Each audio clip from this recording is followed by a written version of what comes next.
So I've been wanting to share my commentary on Love is Blind, the US edition, because I just think that there are a lot of lessons that we should be learning from the show that continues to get repeated year in, year out. I don't know if it is year in, year out that they watched it, because there was a time that I actually skipped some episodes because I was very busy. I think it was the period where I was pregnant, giving birth. Yeah, I didn't even know they were even holding those episodes. But the very last one that held, I have to check now. Season what was the one that held? Let me check.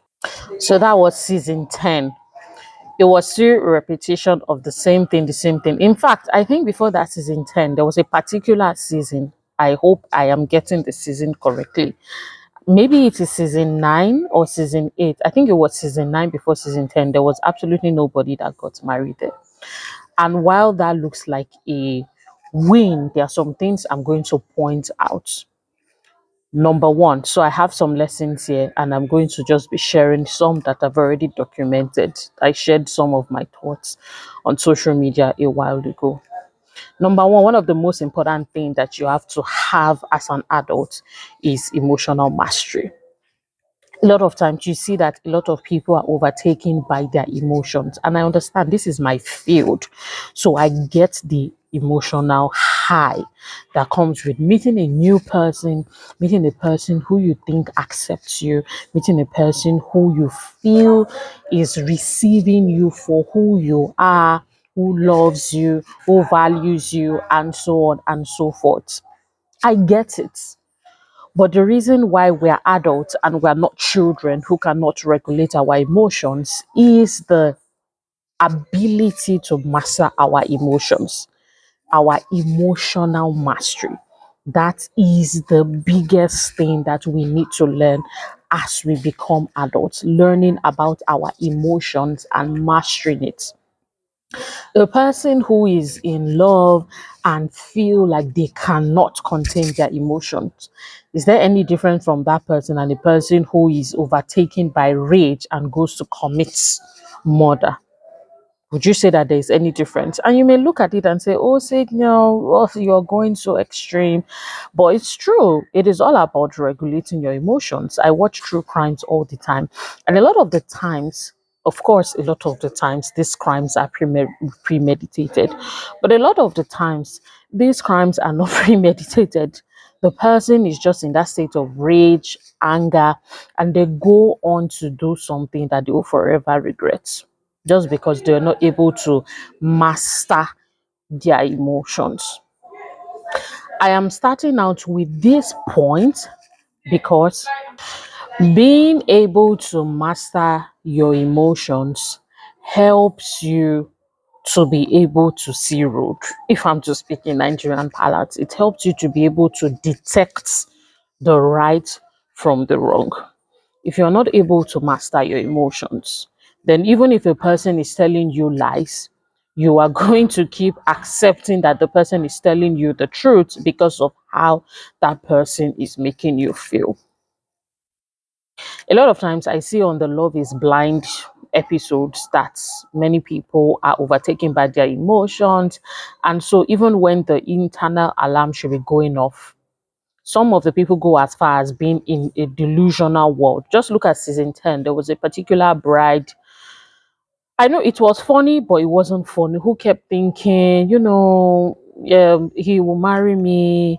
He's going to be there for me. It's just like, it was just like she was in her own world.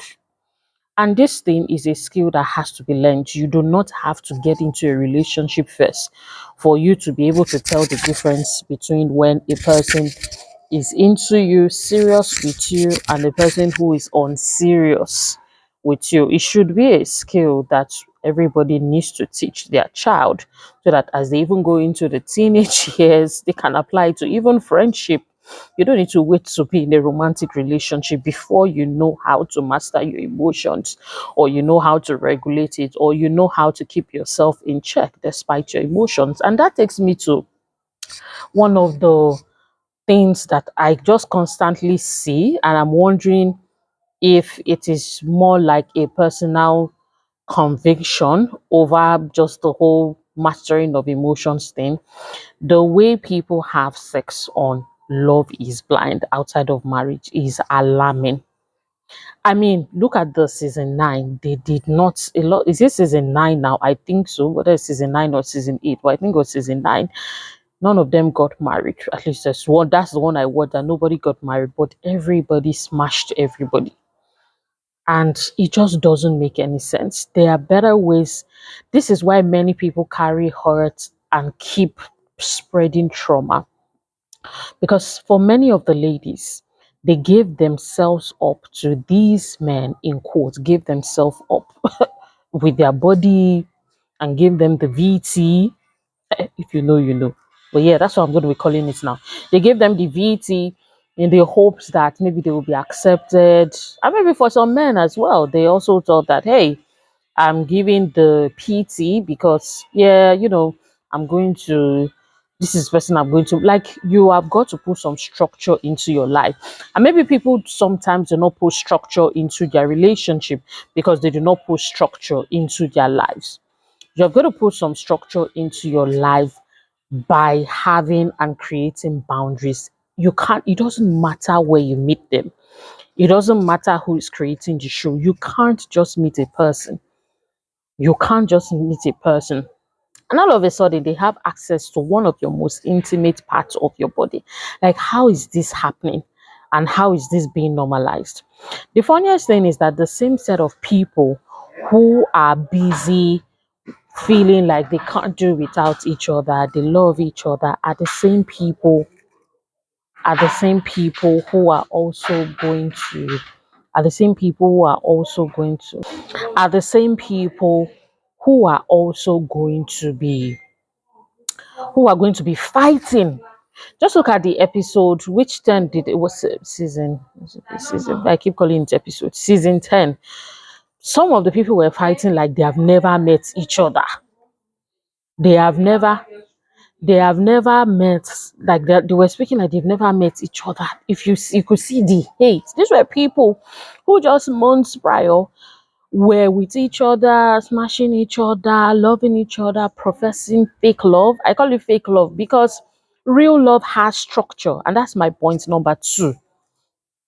Real love has structure. You can't just not have boundaries and everybody just has access to your life, to your most intimate part of you. Like, no, it doesn't work that way. It just doesn't.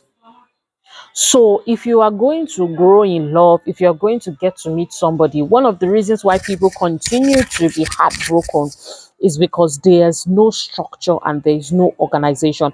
When you come into a new workplace, typically, if the workplace is serious and they know what they're doing, you have a probationary period.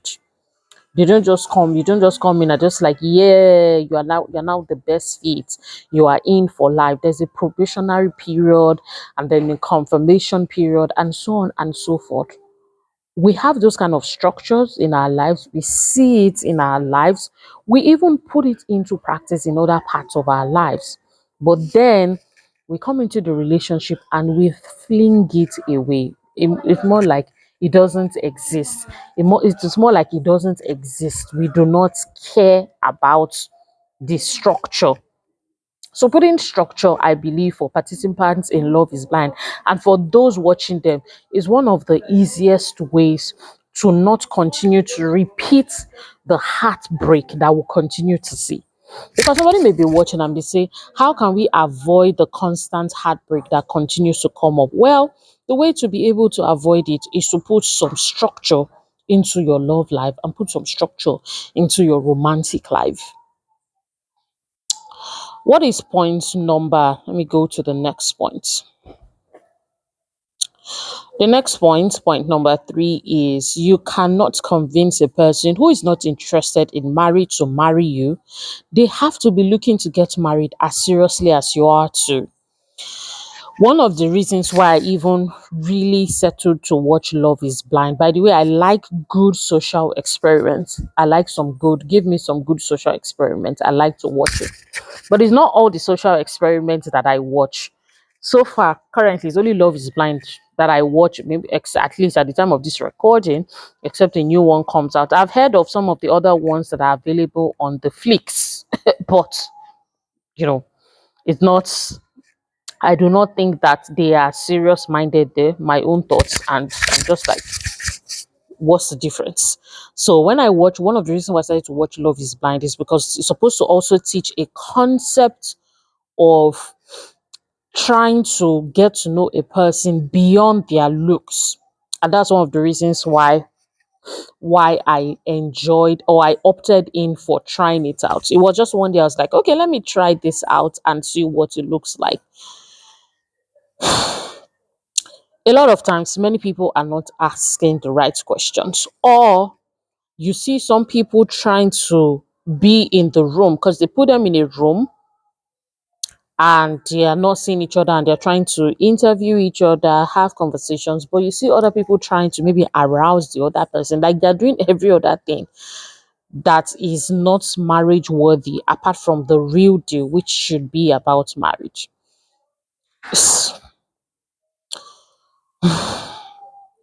If you are going to know if a person is ready and serious to get married, then you have got to also look like a person who is serious and ready to get married as well. And that also comes with the kind of questions that you bring into the conversation. Sometimes some people share and talk and are structured, but the person they are speaking with, or the person they are choosing to pick, or they're leaning towards, is not structured, is not serious, hasn't given any definitive intent about marriage, but they still carry on in the sense of I will manage. I mean, they just have all these ideas in their minds about, oh, I will manage, I will go through it, we will, things like that. It doesn't work that way. It doesn't always work that way. If you are interested in getting married, there are critical questions, and I have these books and I have these resources that can help you know if you are interested in getting a partner, or if the partner that you are speaking to is interested in getting married to you. So if you want such resources, you just need to check the link in the description so that we don't start going over you. But it is all in the questions and their signs. And this is where you need to work with therapists. This is where you need to work with people like me, licensed marriage and family therapists, to be able to help you understand where you are at, because everybody is at different points at different situations at different points in time. But if you find yourself in the love is blind show, one of the things you need to do is you need to get good questions there. Let's say that, okay, you don't have your therapist on ground. You need to prepare before time, because you can. So you take your questions to that place, and then you then now start, depending on what answers the person gives to this question. Trust me, nobody can be too good to be true. I am telling you, it is you that is trying to not see the truth. I know, and I know people are like, oh, say, no, listen, smooth talk. No, girl, there's always that internal alarm, and you know it. You know it, you know it, you know it. And that's why, as women, it is very important for us to grow up spiritually. Like, spirituality is a thing that we shouldn't even be joking with, because this is where the God factor comes in, and you're going to be able to know that, hey, this is the wrong person for you. So let's move on from that to the other points.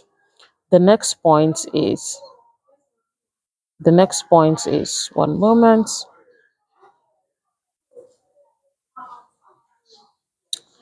The next point is, that's my point number 2. Okay, point number 4 now.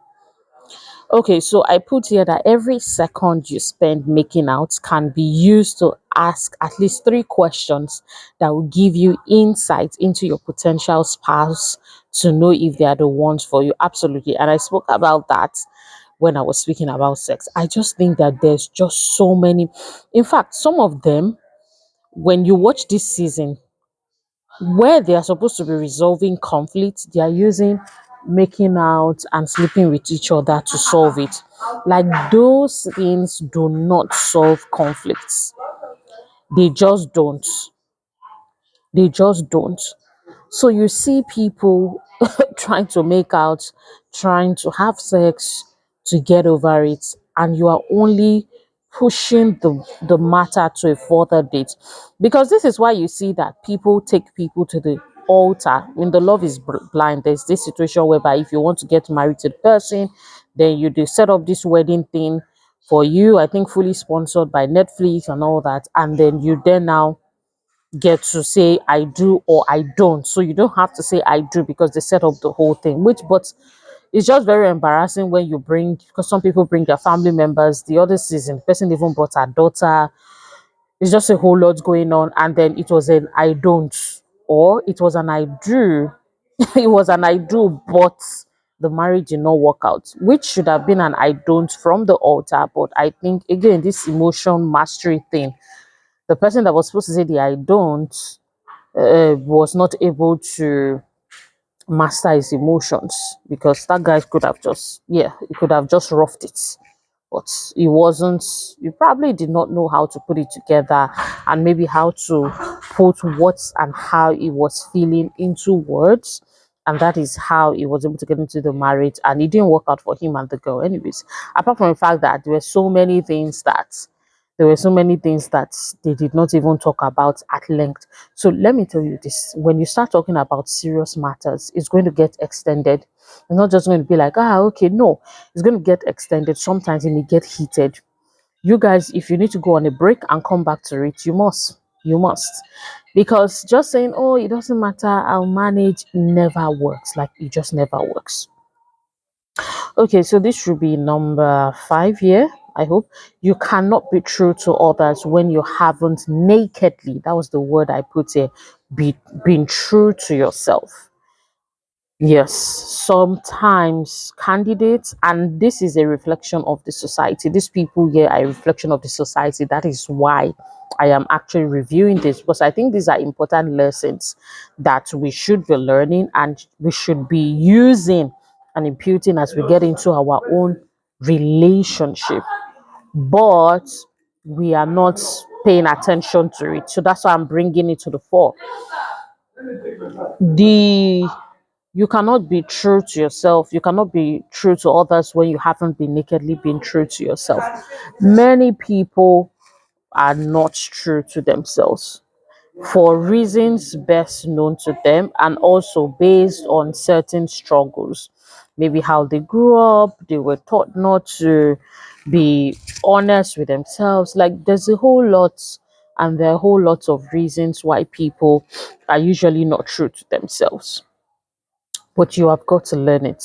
That is again under emotional mastery, but this is like a branch. You have got to learn the art of being true to yourself, because if you don't, nobody would do it for you. You just must be able to sit down and tell yourself, this guy doesn't like me, or I do not like this guy. And you also now start to check why. So the art of critical questioning is very important. That's why a relationship is not a thing you do with emotions. It's a thing you must do with systems, structures, and the spirit of God. Yeah, it's not an emotional thing. Because when you look at it, quite frankly, the whole relationship thing is not an emotional thing. The problem is many people have made it an emotional thing, and so therefore they keep failing at it. If you stop looking at relationship as an emotional thing, and you start looking at it from the S3 system, which is the spirit, the structure, and the systems, your relationship life is going to be different. It is. It is. I've done a video here for women, successful single women on the journey to meeting their husbands, on how they can recruit a man into their life, in quotes. What I said is what to look out for in his live CV to be able to know that he works for you. Don't just be into him emotionally. That's not how to do life. You must look at what's your track record. Talk to me about your resume. Let me see your CV. And I did share some of the things you have to look out for in the CV. I hope I remember to link it to this video so that you can watch this video, or you can watch this at the end of the video. All right, so let us go to what I believe is the last point for this particular video, which is, let's see. Okay, good. Which is, in a relationship, you must train yourself to really listen to what the other person is saying, and you not being bent on what you want to hear. I think this is really good because a lot of times people hear what it is that they want to hear. This one, we've seen it in there are just so many episodes, so many seasons, seasons, episodes, so many to count, of when one person is saying another thing, the viewers are seeing it, but the other person is not hearing it. And I acknowledge the fact that this show is heavily edited. So we are not saying that, oh, we are seeing the reality of all that is going on, but these principles apply to life, whether you are in an edited show or you are in reality. Like, it applies. Everything I've shared is applied. A lot of times, many people are listening for what they want to hear, and not what the other person is truly saying. And so they just are not moving forward in alignment with truth and the reality of the matter. That's where you end up, some people just end up, they are the only ones in the relationship, or they end up being heartbroken because the other person was never there with them anyways. And it just goes on and on and on. So I think I have been able to share enough regarding the importance of putting systems, replacing emotions with systems. While emotions are an important part of the relationship, they are not the foundational part. I'll say it again. Why emotions are an important part of romantic relationship, they are not the foundational part.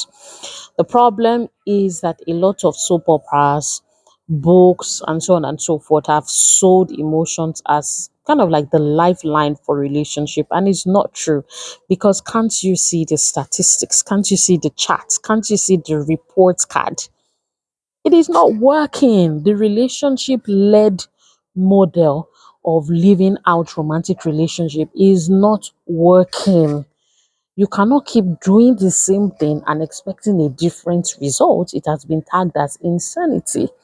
So we have got to ask ourselves, so what is the right foundation and what is the right model for now doing relationship if the emotions led kind of relationship is not working? So that's why we immediately move to what the original design should have been. It should be the system, the structure, the spirited led model of doing relationship. And I hope that you think about this deeply, because this is something that can change your life and can change the lives of those around you as well, if you know how to put it into practice. I am Sage now. I thank you so much for choosing to watch this video, but this is not the end. I have other videos popping up that you can have the opportunity and create the time to watch, so please do that. You can also check the description under my video, the link, so that you can get some resources. Some are even free resources, and if you subscribe to my email list, you get to receive an email from me every work weekday. I'll see you in the next video, but you can see me on previous videos you may have missed.